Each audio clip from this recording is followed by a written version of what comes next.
Pag naman receiving gifts, gustong-gusto niya yung, "Mami, bili mo nga ako ng ano, yung mga kape, yung mga 3-in-1 na macchiato," gano'n. Receiving gifts yung gusto niya, bibili. Ah, "Mami, bibigyan kita ng ano," sabi niya, "Gusto mo na bili kita ng ano, yung mga macchiato," yun. Pag gusto niya yun, ibig sabihin receiving gifts yung gusto niya. hey everyone, I'm Dr. Christine Albakyat, and this is Chat with Peds, where I interview experts in the field in order to empower you and give you the confidence to raise happy and healthy kids. My guest is a colleague and a very good friend. She is Dr. Maria Cristina or Christy Tierra. She is a board certified pediatrician of the Philippine Pediatric Society. And she is also a training consultant at Southern Isabela Medical Center, where we both work and where we both train residents. She is also the incoming vice president of Santiago City Medical Society of the Philippine Medical Association. And she is also an officer and assistant secretary of Philippine Pediatric Society Northeastern Luzon. And this talk is sponsored by the Philippine Pediatric Society Northeastern Luzon, and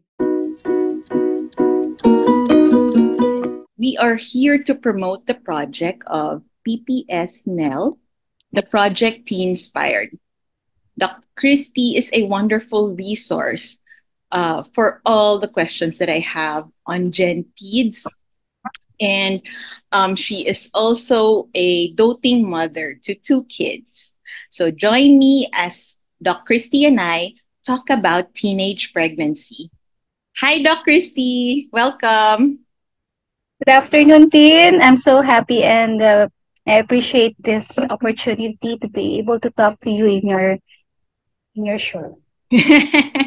Yes. So let's get started. We discussed po, Doc, yung five love languages. Pero, Doc, nadidiscuss to during the module sa Teenspired. Pero sa mga nakikinig po sa atin, paano malalaman ng parent kung ano yung top love language ng teen nila? Anong ma-tip mo sa kanila? So, kung wala yung questionnaire, okay, pwede naman observe mo lang yung teenager mo. Kung ano yung parang na-appreciate niya, kunyari, tatanungin mo, kasi ganito yan eh, may example in terms of coffee, okay? Tatanong mo teenager mo, gusto mo magkape tayo? Ganon. Ibig sabihin gusto niya ng quality time. Okay. Tara, kape tayo. Gusto niya, nagkakape tayo, ganyan.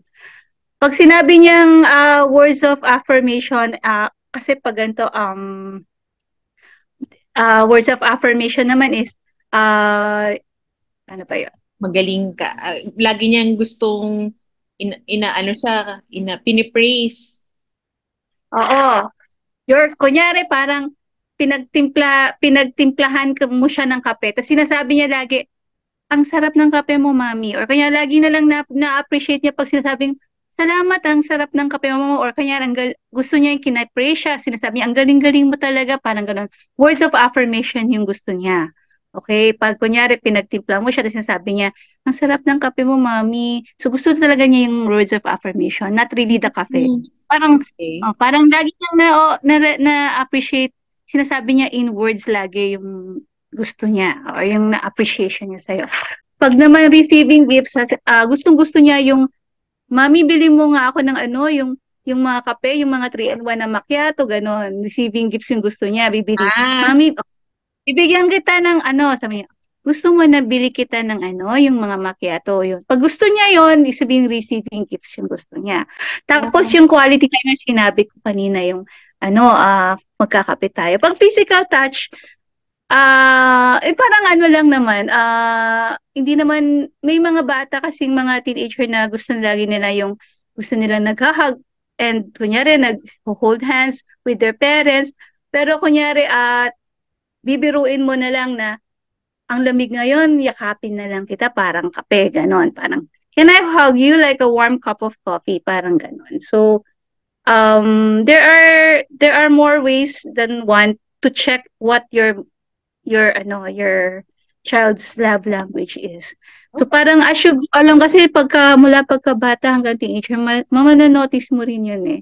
Mhm. Pero maganda rin i-download sa website Yes. yung ano. Sige po, sige po.